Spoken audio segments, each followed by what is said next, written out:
Hello and welcome back, everyone. It's the final game of the day, and it's looking like a banger of a series. That first game was pretty close back and forth, and if that's any indication of what will happen next, I can't wait to get into the action. We got, yet again, Golden Guardians Academy going up against Immortals Academy, and Immortals picking up their first win.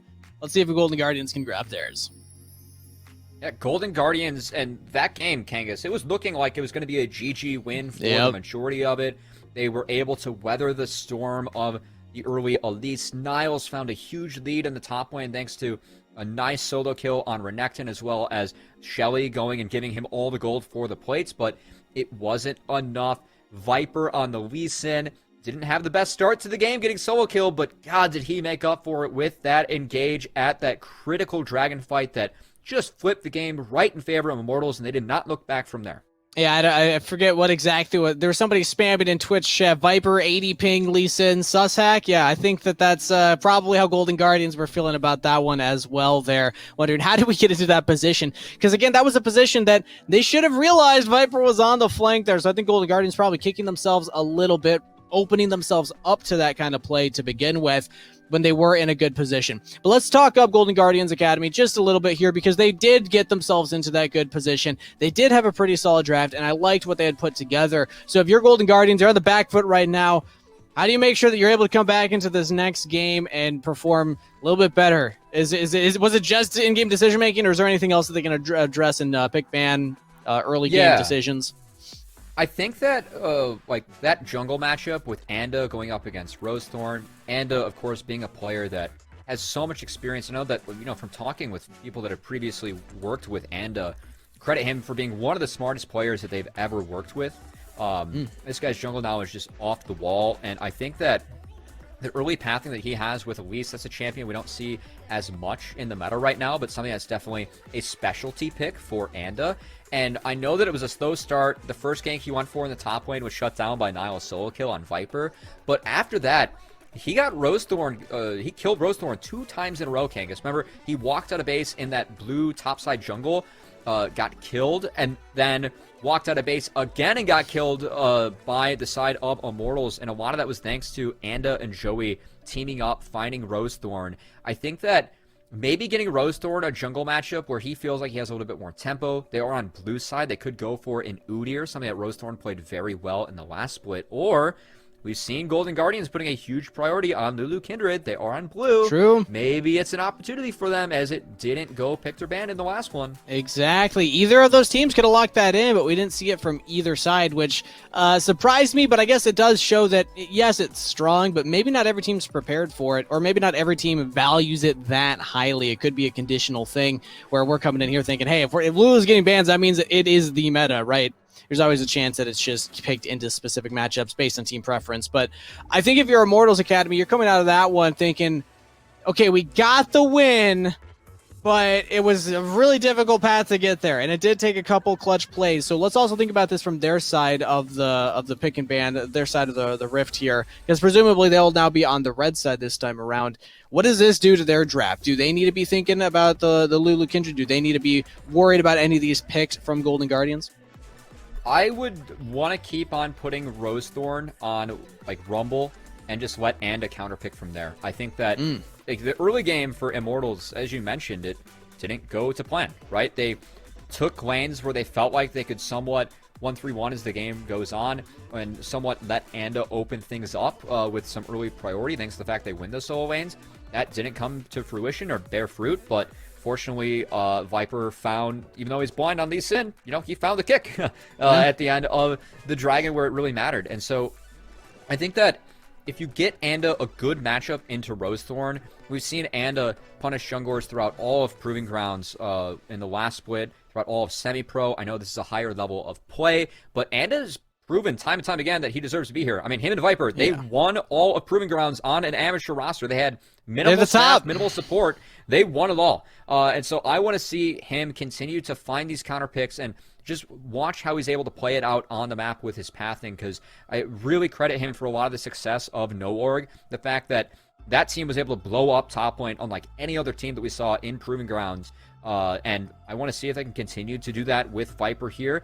I know that the ping might be a little bit of an issue, but hey, when it mattered most, Viper found the kick. So that's what I'm really looking at for this one, and hopefully we get a fun game for game 2, because that was one of the better games we've seen so far, Kangas. Absolutely, back and forth the whole time. And that, I mean, the reason why we're so hyped about this Immortals squad is because of the story of this top side of the map. They won Scouting Grounds. They showed that they are the best non-LCS team in North America, and then 2 other players get picked up by Immortals. That's what you want. You know, if there's an amateur team that's going to win Scouting Grounds, you want those players to get drafted and picked up by these academy rosters, because then they're realizing, okay, yeah, that's the talent that we want if they're able to go all the way. And I know that these are 2 known factors, right? We've seen Viper, we've seen Anda in LCS before, but seeing them back in academy and showing that they still have the stuff, they still can show up on the day. Always reinforcing there, right? For their mental, for their confidence, and also for us as fans to say, yep, okay, they still got it. They're still here putting the heat to Golden Guardians.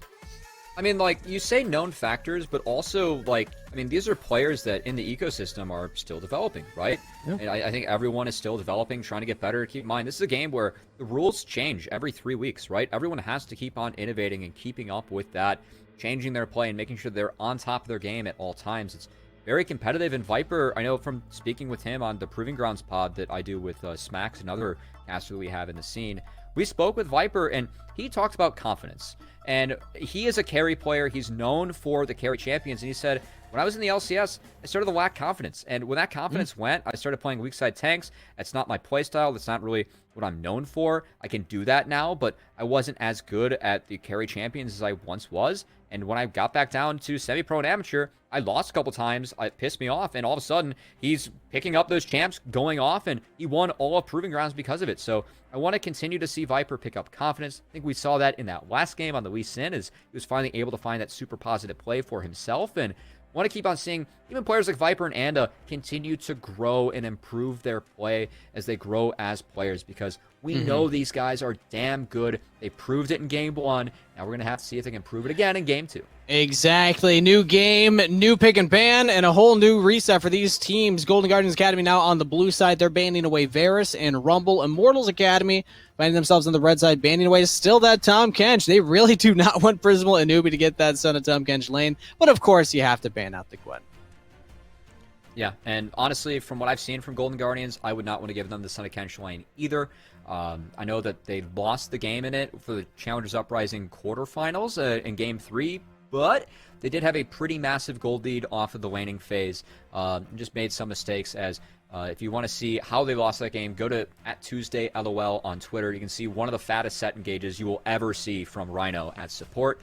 But getting back to this series, Kangas, got to get through the pick ban. Guess what? Wow. Udyr talked about it for Rosethorn. He's very comfortable on this champion. Rumble's off the table. Going to lock that one in for himself. I'm going to have to see what kind of answer Immortals have now for this pick. Lee Sin, I mean, why not? Go for it. It's still on the table right now. They could lock that in as well.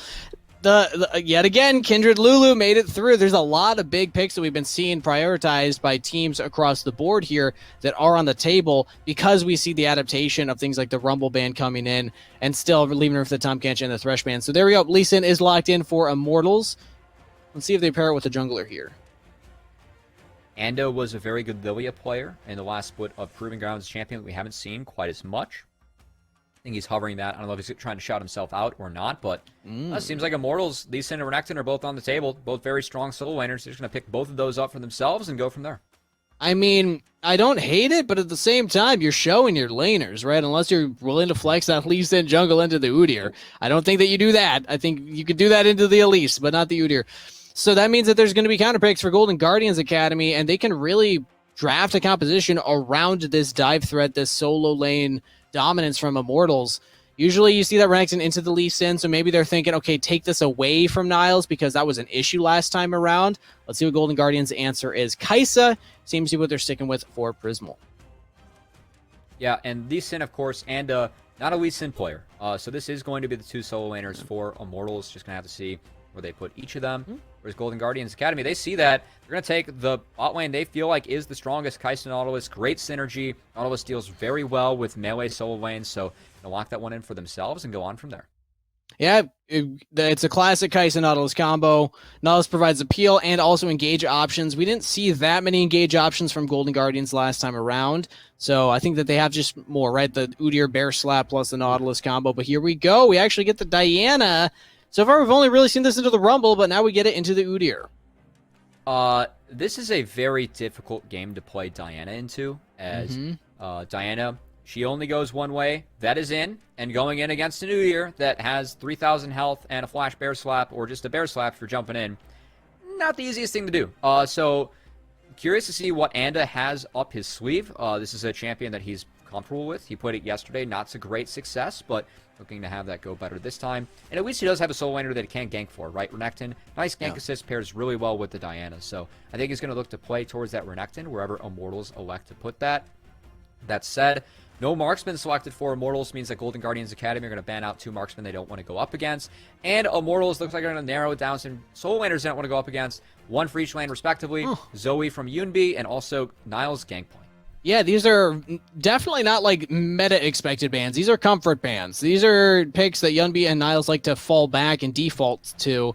So they're saying, hey, we took what we consider to be kind of like the best meta solo laners. I think Set's still up. I actually wouldn't hate to see a Set picked up here for Golden Guardians, but who knows? Maybe Immortals Academy grab that too. He could put that in the support role.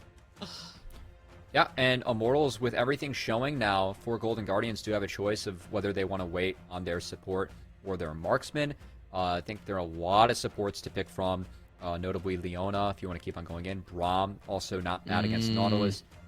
You will be ceding river control, but Braum very good at absorbing engages and kind of countering from there. Also pretty good damage mitigation, given whatever else Golden Guardians want to take. That Jace, I 100% expect to be locked in by Niles. It's actually a decent matchup into Renekton. And he is bold enough to pick that whenever he wants. How confident you feeling, Cubby? How confident you feeling? It's the Volibear locked in instead of the Jace, but still, I mean, I think the point stands. It's going to Niles. I lied. It's fine. They got different ideas, as they're going to take the Berenstain Bears combo with Volibear and Udyr on the top side, throwing it back to a lot of the picks that we saw back last season in 11.6. Let's see what Golden Guardians end up rounding their comp out with. Could very easily be something like an Orianna here for Yunbi, something very comfortable and deals well with dive. As they keep on flashing the Malzahar. Oh, let's go. They did it. They locked it in. They hovered it last time, and they commit in game 2. Okay. I am a big fan of Malzahar. Don't admit that, Cubby. Come on. You're just getting fans in the Twitch chat. You know what? I'm an autofill. I'm a support main. I hit GM playing support. When I go mid, I have to play a champion that requires 0 hands, and that is Malzahar. But to be fair, Malzahar deals very, very well with the champions that Immortals has.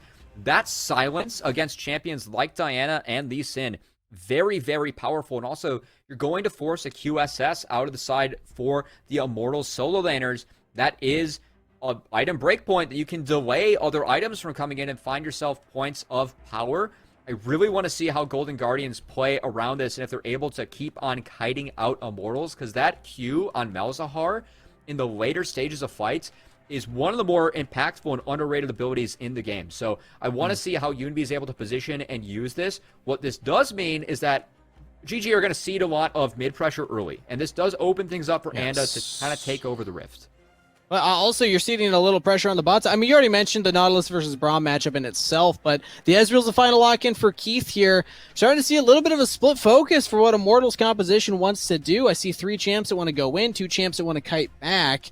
So we'll have to say I like the overall roundedness of Golden Guardians Academy a little bit more here, but I'm also worried because we said the same thing last time, and we all know what happened then. Viper on the Lee Sin can do some dirty things, but at least it's different, right? Golden Guardians, this is a very different look. This is not the Azir. This is not something that will just scale up and be a crazy DPS threat onto multiple members in the late game.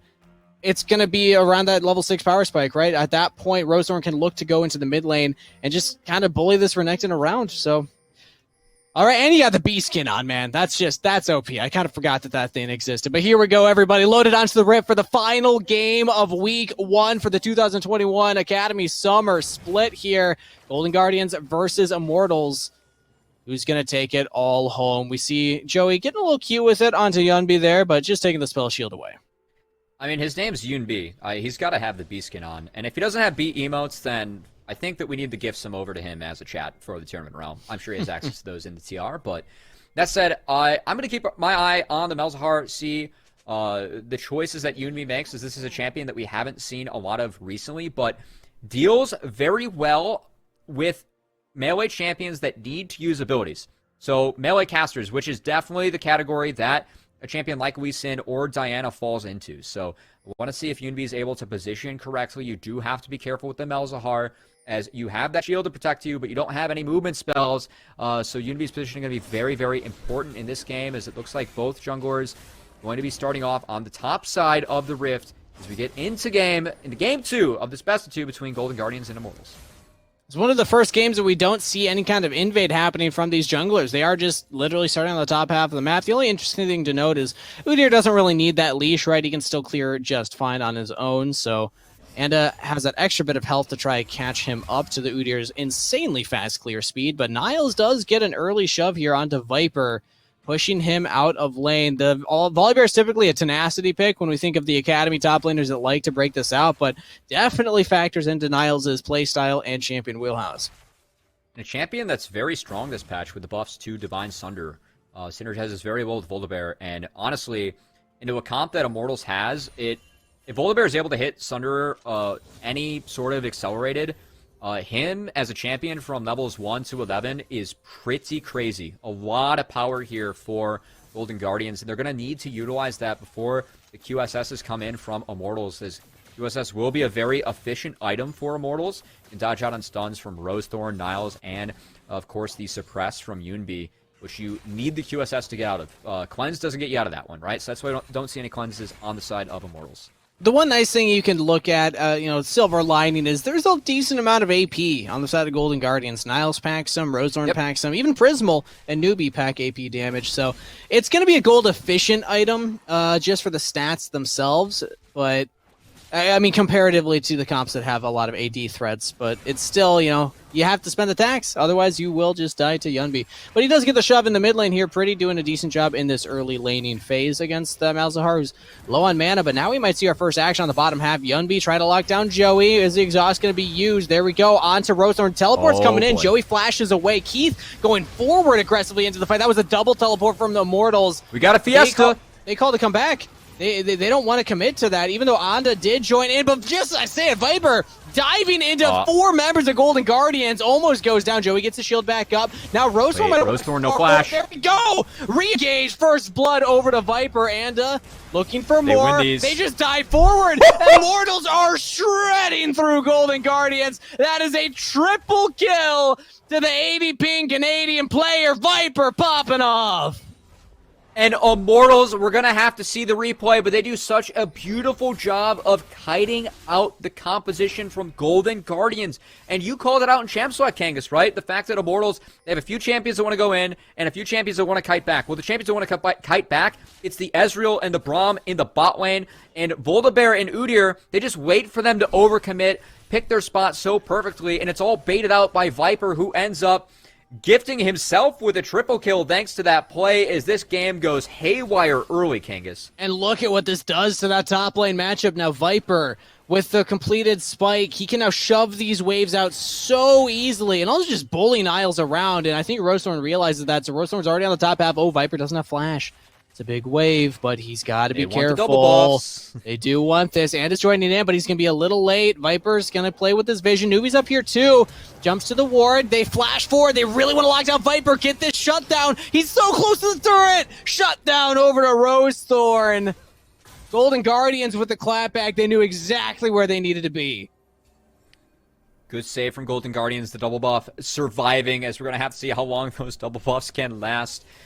Here comes the replay of the party. So, Newbie goes in, he catches a minion, the Nautilus hook hitbox betraying himself there, and once that happens, everyone says, let's light up the map, let's make this a fiesta in the bot lane level 1, and the big key is look at the flashes for Golden Guardians. Rosethorn flashed to make that play happen. Viper goes in, baits out the dredge line from Newbie yet again. Prismal flashes to try and get the kill on Viper. That gets blocked by Brahms and Breakable, and they just start attacking the members that don't have flash now. As Prismal, no flash, ends up going down. Rosethorn, no flash, ends up going down. And Newbie flashes out to survive, but oh man, the damage is already done as Immortals play that skirmish very, very, very well and end up finding themselves a massive lead in the top lane, which, to be fair, Golden Guardians appropriately countered because that was an expensive TP for Viper. It's a good thing that he got those 3 kills because he lost a lot of creeps for it. So the fact that Golden Guardians, they answer back, it's only about a 1k gold lead for Immortals, and we still have a very close game on our hands, Kangas. And I mean, Niles gets a massive CS advantage over Viper as well, so that was a really good job trying to freeze that wave. Viper going down gets really punished in the CS department, and Niles has more of a state of normalcy in this lane. It was looking really dire, but that gank really turned things around. So top lane, fairly even. If we can take a look at the gold at some point, that would be ideal, so we can actually tell who really is the benefactor of that play. But right now, there we go. It is pulled up. Okay, so it is still 800 in the favor of Viper. Most of that not being spent, though. And Viper will have to make his way back to spend that, as we do see Yunbi on the Malzahar in the mid lane. Has access to the level 6 and did opt for Ignite with the Spellbook, Kangas. So, gonna have to see if Rosethorn wants to take a pass at the mid lane, as both junglers hitting 6 and wants to fight. Rosethorn thinking he's got this. Anda taking a lot of damage. There we go. Ultimate use. Pretty's joining in, but Anda's not winning this one. Rosethorn with the better mental calculation. Viper joins in. Pretty gets the kill. Rosethorn goes down. Anda's still alive. A game of inches right there.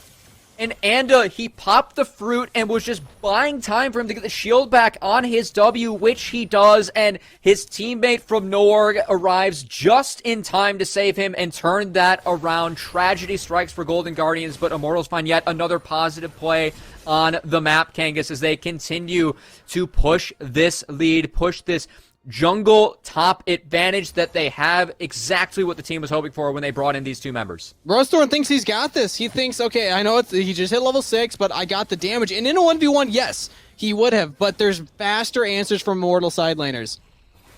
Oh, it's so close. I think he dropped down to about 30, 40 HP there, Kangas. That is a game of inches at its finest, as Golden Guardians, they lose out on the fight, but they are able to get back out onto the Rift first, as Immortals did stick around to take other camps and other things off. And now, did they? On Vision, and, oh no. Yeah, Pretty's here. Viper's here. They just leashed it for Immortals. Yeah, and over the wall. Even Joey was roaming up. Immortals are not interested in giving Golden Guardians anything.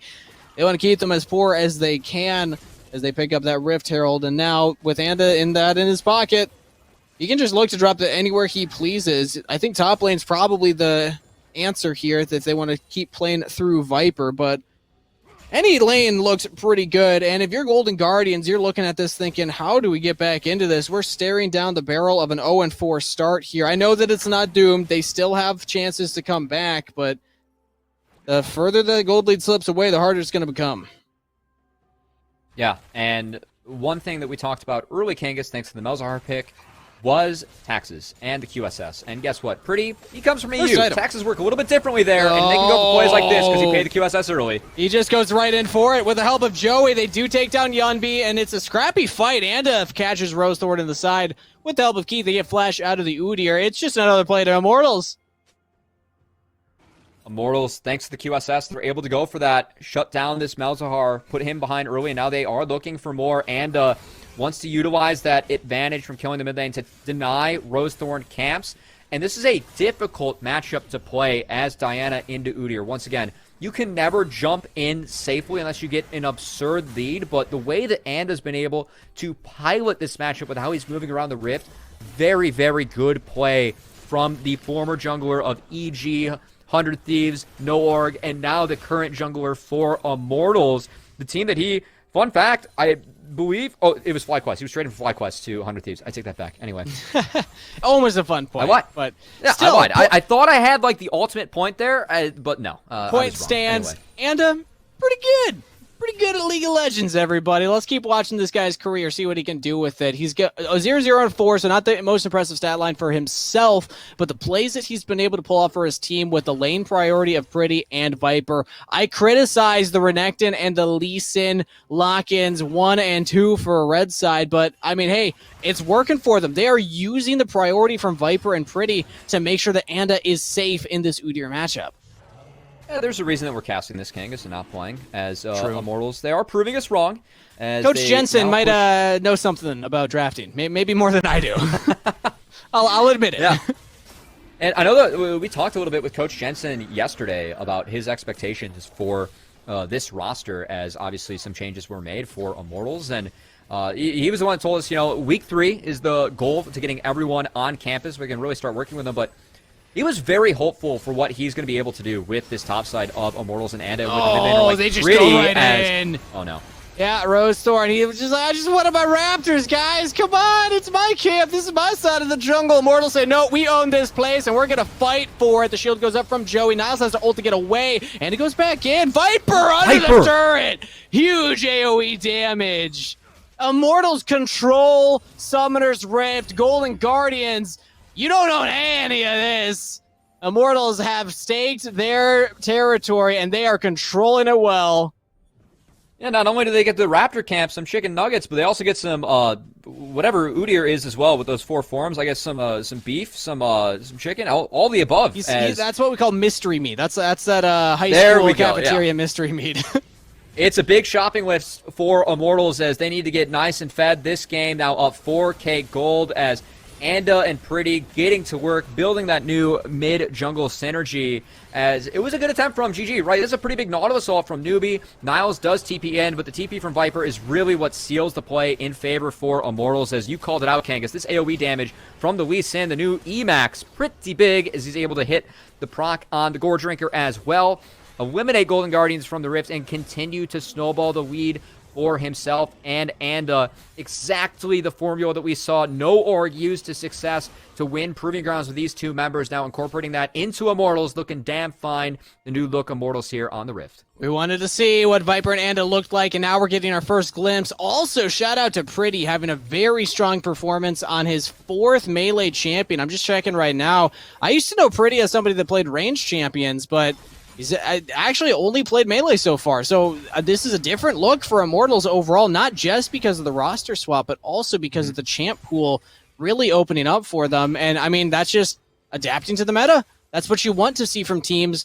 It's just unfortunate that sometimes we don't always see them able to catch on this quickly into a new split. Yeah, and I mean, you were right in calling that out for Pretty, right? Because last split, he was known for his Orianna. 5-1 with a 13.1 KDA. Throughout Academy, Proving Grounds, and the Northern Arena.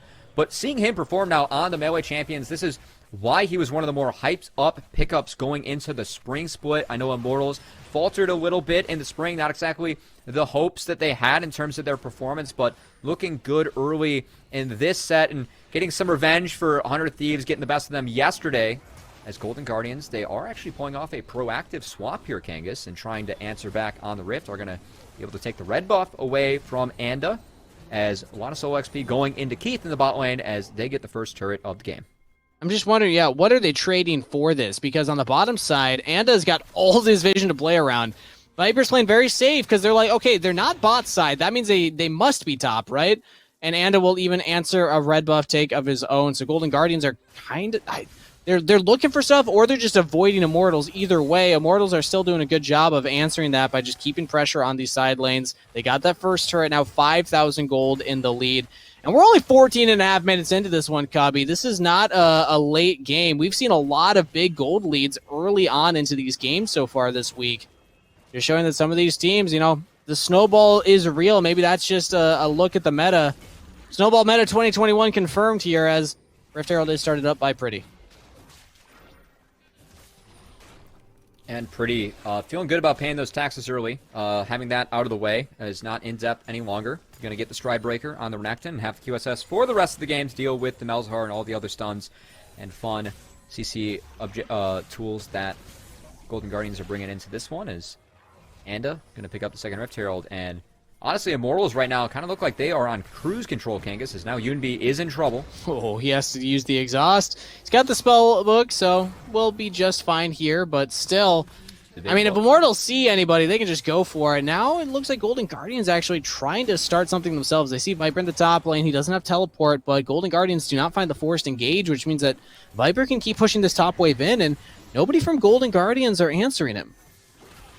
And love how Pretty is just sitting there on the Crocodile holding the choke, preventing anyone from getting to this wave as Immortals utilize that second Rift Herald to take the mid lane turret and should be able to snowball that lead into their second Dragon as well. The 16-minute mark as continue to play out this map rather clean and take away any opportunity for Golden Guardians to come back in this game, Kangas. Their control is just an iron grip right now. They got the dragon set up, all this vision down, and Immortals, despite being kind of on the back foot here, you've highlighted a couple times, not everybody from the roster is in person playing together, but they're playing like it regardless, and early on in the season, bouncing back from a tough loss against 100 Thieves, who, to be fair, are looking like one of the best Academy teams, so a tough opponent to face for sure. I think we're starting to see the real Immortals come online right now, and the reason why a lot of people hype them up, a lot of people in their Academy power rankings had them ranked in the top 3, top 5 at least. The addition of Anda, the addition of Viper, really stimulating this crew. Yep. And yeah, they get another Dragon too.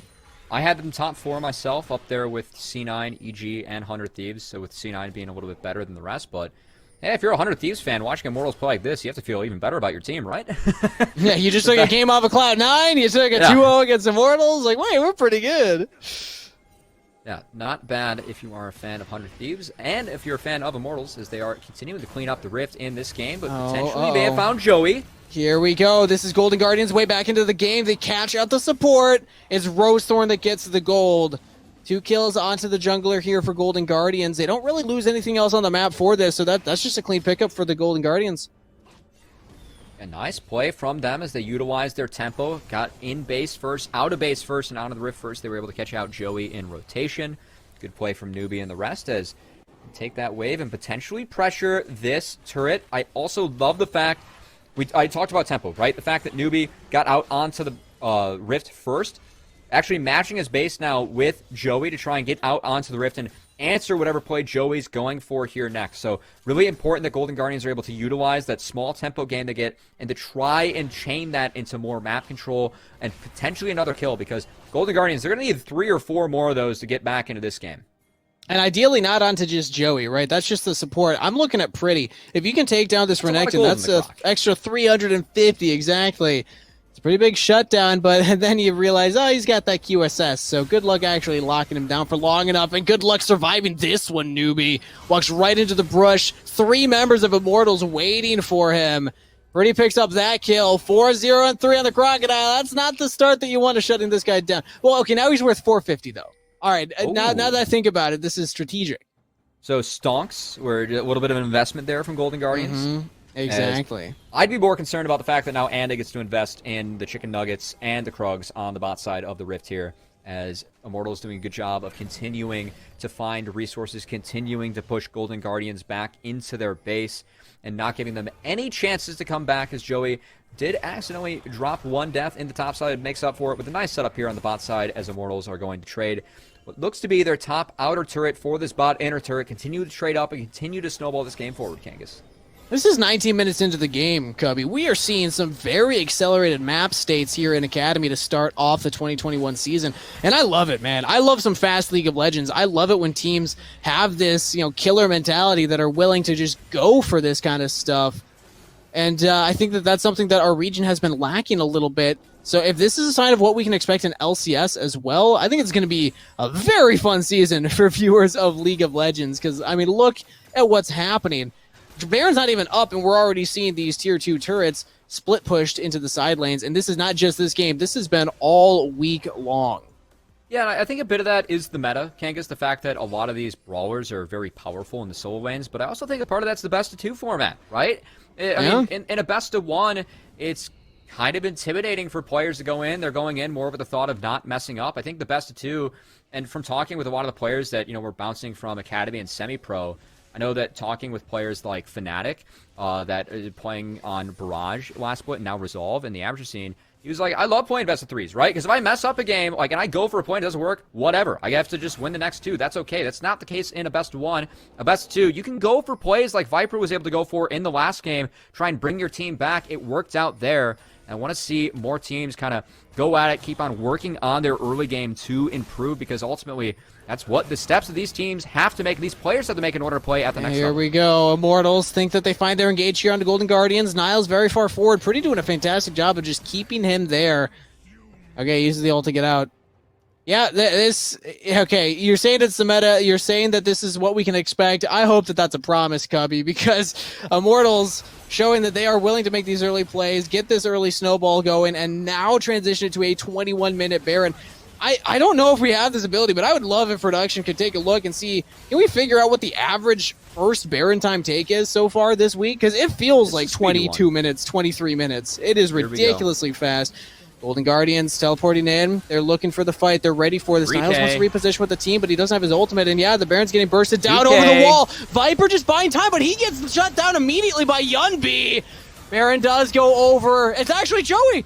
Joey took it. But Golden Guardians are not going to win the fight afterwards here. Immortals just chasing them down. And now they go in onto Yunbi. Okay, it's a full retreat from Golden Guardians. I don't know. Maybe they can turn this on the 3v2 on the side here. Keith and Anda have to be careful. Need to respect the re-engage from Yunbi and Newbie, but Yunbi almost out of health there. He goes very low. Immortals will win the fight. They will still get the Baron. Golden Guardians, they tried, but it was a hard task.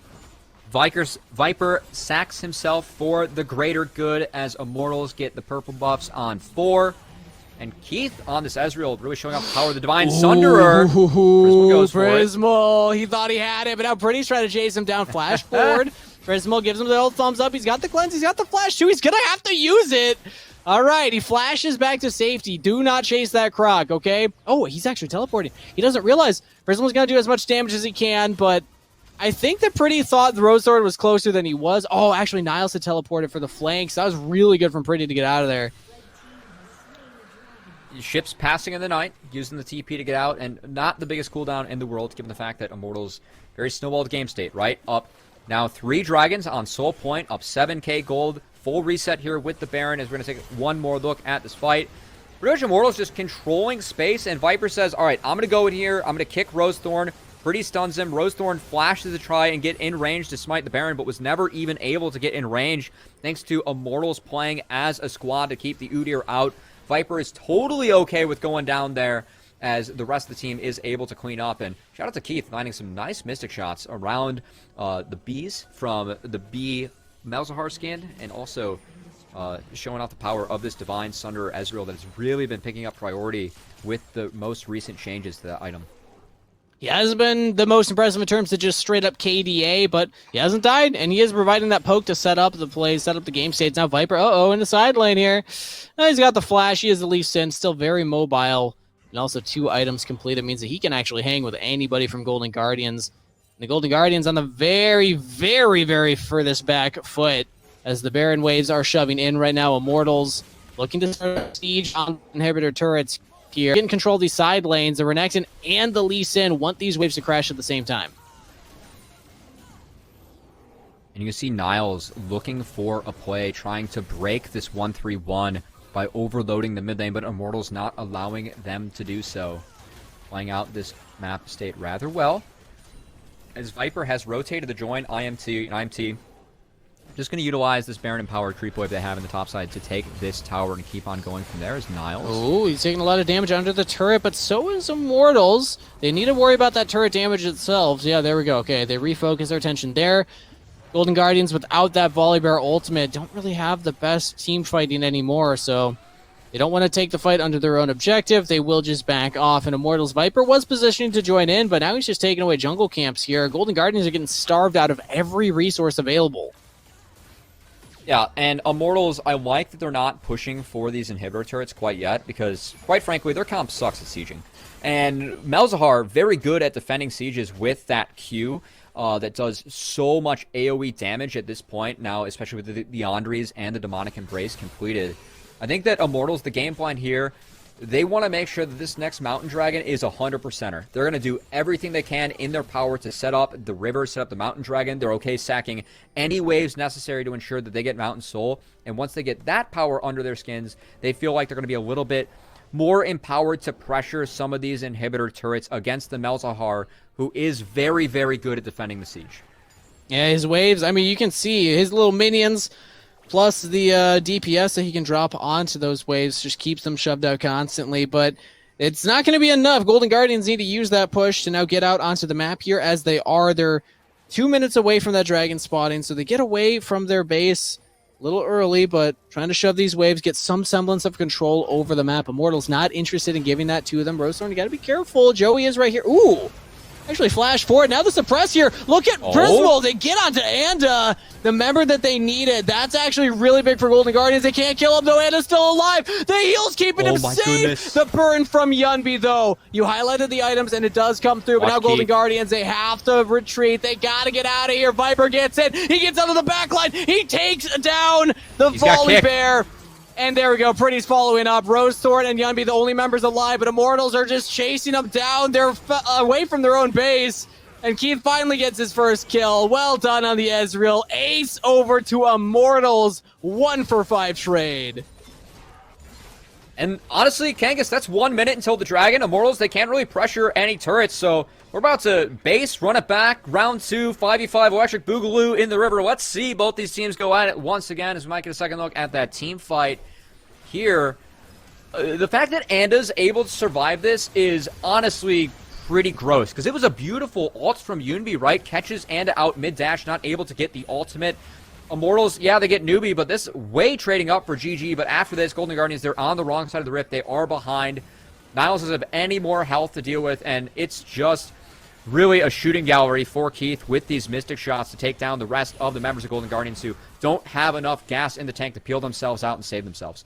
Golden Guardians are like, we got him. We got Anda. We got one. And then they realize, wait a minute, Viper and Pretty are still full health and on our side of the map. So, yeah, might be a little doomed. But as we come back into live, it's looking real doomed here. Niles has to use the ultimate. That's pretty big. Doesn't get as much damage with the suppression in onto Anda. Big engage from Anda onto all members of Golden Guardians. And that's going to be the team fight. Immortals tearing through the Guardians.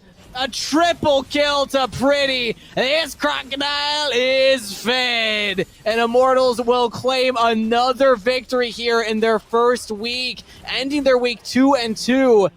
It's always swings for them. It's either 0-2s or 2-0s, but they will take a victory here against the Guardians. Pretty clean play from the Immortals overall, and a very strong look from them coming into the new summer split.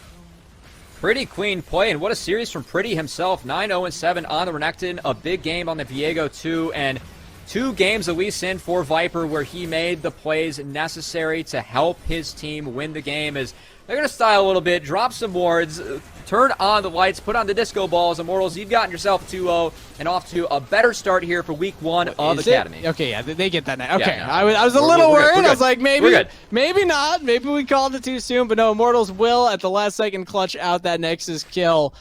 And that was a much more dominant performance that we saw in game number 1. Game 1, it was a little risky, right? It seemed like it was on a knife's edge. Viper had to do that pop-off play, but this time around, this Immortals, they look energized, man, and they look ready for Summer Split. Yeah, and this is the Immortals that we wanted to see, right? Playing around Anda, how smart he is as a jungler, and utilizing that to its fullest as, I mean, that Diana into Udyr matchup, it is not one that when we talk to junglers, they're like, yeah, you know what? That's the matchup that I want. Diana into Udyr. That sounds like a lot of fun. Well, Anda, he picks it for himself, takes it, and really, I mean, this is where things get pretty wild, but once IMT gets the lead, the way that Anda's able to use it with this Diana, so good. And this is what we want to see from this team, right? The fact that we feel like their top jungle can fight with the best of them this split, and we got to see that in these 2 games today. And Immortals, just from this play here, I mean, the game was already almost over, right? A triple kill onto Viper. It looked so doomed. And then, okay, I guess we don't get to see the shutdown on the top side, but even though they got that shutdown top side, Immortals just kept making play after play after play. And this composition that they put together loves grouping up. The Renekton, Lee Sin, Braum combo was actually just so dirty to watch. Yeah, and I mean, once Immortals got a lead, they didn't look back. Even this play, right, with Viper goes down, Rosethorn never even gets close to smiting the pit, right? Like, this is clean gameplay from Immortals, really well controlled as I think them going to 2-2, great start for them. I know that Golden Guardians had a couple close or tough matchups this week going up against C9 and Immortals, but them starting off 0-4 is also a big surprise to me as they looked good in Proving Grounds last split, and it just doesn't seem like they have the same magic quite yet with this new roster. And want to see what happens when they get a little bit more time to meld together. But hey, at least we got to see the bright side of Immortals in this one as they looked real good in this game. Kangas very clean and controlled, and a victory that they're going to feel a little bit better about compared to the last one where they kind of needed a hero kick to come back in that one. Yeah, this one was clean. This one, there were very, very few options Golden Guardians had throughout the entire game to actually mount that comeback. And you can see just by the amount of replays that we have here showing how bloody this game was. It took a little bit to warm up into it, but man, that meat grinder and setting it up, Freddy and Viper with all the AoE damage, knocking them down. This is Immortals roster that I'm excited to watch. If this is what they look like when they're not playing together in the same room, all in the same ping, communicating with each other in person, I cannot wait until we hopefully get to actually see that later on in the summer split. Kangas just wants to see the power of friendship enabled for Immortals. That's really what you're going for there. I want to see them all link up, touch hands, maybe as long as they're all vaccinated, right? Touch hands, let the energy flow between them, man. Let the minds meld here. But I am being told by production that for our Verizon post-game interview, we actually have Pretty coming in here, the melee champions specialist now in the mid lane, apparently. Pretty, congratulations on the victory right there. I guess I'll lead in with that question. What's up with all these melee picks? Well, they're really strong in the meta, honestly. There is the Rumble and Diana, and all of the AP junglers are really good, and they pair really well. They have really good laning phase. Second Wind is really, really broken rune, so it's really easy to get through laning phases that should be hard. Like this game, for example, I was Renekton versus Malzahar, and his E basically healed me more than I got damaged. So it's very easy to lane with these champs, and they're very strong. They scale very good. They have good first item power spike, second item, and yeah, they just pair really well with the jungle as well. They're very strong right now. I'll pass on asking you about the QSS rush because that just pained me watching you build that first on Renekton. I know it's necessary in that matchup, but I do want to ask you about the new players that you have in your roster this time around, both Viper and Anda, and specifically Andy, your jungler, right? Anda coming in, what's it been like working with him so far, and how do you feel with these two new players in your lineup? It has been great.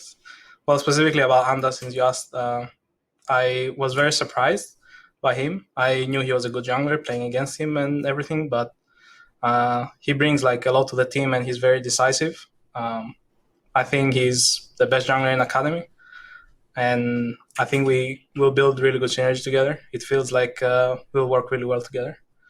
And the same for Viper. He's also very, very, very strong. Well, you wouldn't see it maybe yesterday, and he didn't play that well today, maybe the first game, but I know that this guy will be really good, and you will see it when like he will be able to play with a good ping, and he'll be around here. We're gonna be much stronger. Didn't play that well. I mean, yeah, he had that hero-saving play, so let's hold off on some of the criticism there for that game number one. But you did say that, in your opinion, Anda the best jungler in all of Academy. Well, I'm just going to ask you then, Immortals looking good after that win. A lot of hype around you with the new top half of the map. Where do you see this roster finishing the Academy split? I know that, again, currently you're not all working together, but let's say everything goes according to plan. Viper and Anda show up in LA and start working with you. How high do you think you can rise through the ranks right now? Well, I think we have what it takes to win. Proving grounds, obviously. I don't think we are very strong right now. Like maybe you saw today like the second game was very convincing, and the first game we shouldn't really win if they play well. It was gonna be really hard. Like we made the comeback play while Viper did a really, really good kick, and like we came back from this, but it shouldn't. We're not playing as well as we should, and we can. Well, obviously there are a lot of reasons for that, but what I like about this team is we are improving very fast, and we have a very good understanding of each other. And like instantly we clicked basically. So yeah, I think we'll be able to win. Yeah. It's great to hear that confidence, and of course, talking about what it's like playing with new members and kind of making those steps for improvement that you have to make in any new team. But Pretty, I just want to give you a chance if there's any thank yous or shout outs that you'd like to give while we have you here. If there's anything else you want to say? Just to my family that they stay up, and all of my Greek people, my friends and my fans, staying up until like 3 a.m. to watch my games, even 5 sometimes. It's really crazy that I get messages and pictures that they're watching the games. So yeah, just that. Really grateful for them. Well, hopefully for your friends, you'll be on some of the earlier games moving forward, as I know you're on the late one today. But hey, at least if they stayed up, they were rewarded with a great 2-0. And congrats on the 2 wins and the series. Pretty, you and your team looks fantastic, and looking forward to seeing you guys next week. Thank you very much. See you later. Thanks for stopping by, Pretty, taking some time. Cubby, that's it for week 1 of LCS Summer Split. This was your first official week of broadcast on the Academy channel for Academy proper. So let's do a quick recap here. Just thoughts on the week so far. Highs, lows, surprises, anything that's jumping to mind for you right now. I think my eyes, honestly, I think the first series today, if you guys missed it, Cloud9 Academy versus 100 Thieves, some really high level play in both of those games, and I think that 1-1 split, sorry for the spoilers if anyone didn't catch that one, but for that split, I think that it's going to be a really exciting matchup the next time that those two teams meet. Keep in mind, we're going to get rematches of all of the teams throughout the year, and the best of two is the fact that each team gets to play one game on each side. I actually really like, and I feel like teams are a little bit more willing to go for plays. We've had some of the players talk about that too in interviews, so love seeing overall like the aggression, even if it's sometimes too much or faltered. I mean, making mistakes like that is what you need to improve, and we're all about improvement and development here with Academy, and I think we're starting off on a really high note for these best of twos, and just really excited to see where the teams go from here, Kangas, as I had a good time casting with you, and man, 6 games. I'm out of cough drops, so I'm kind of glad we don't have any more. I gotta check in with Magical, see how he's doing, because he did 6 yesterday and 4 today. I think I lucked out doing 4 than 6, but I know we gotta rest our voices a little bit, Cub, because you and I both have big weekends ahead of us.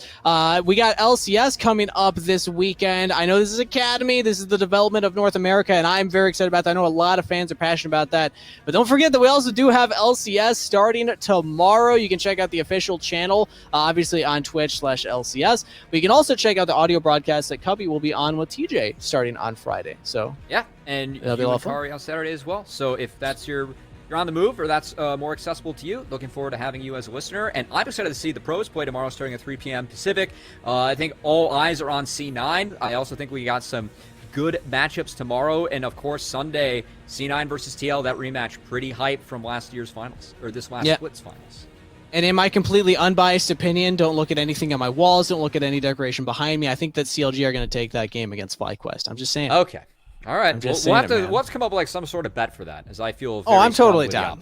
Let's do it on Twitter. I'm sure that people will appreciate that. We'll talk it out. Yeah. But thank you, everybody, for stopping by and supporting the stream. Thank you to everybody in production for putting on a great show. We're going to be back next week again, same schedule, Wednesday and Thursday, starting at the same time for more Academy action. You're not going to miss it, so make sure that you're subbed to this channel. Make sure that you're also subbed, or at least following the other channel, the Nerd Street LOL, so that you catch both streams happening simultaneously. That's it for us today, though, so we'll see you in the next one. Peace out, everybody.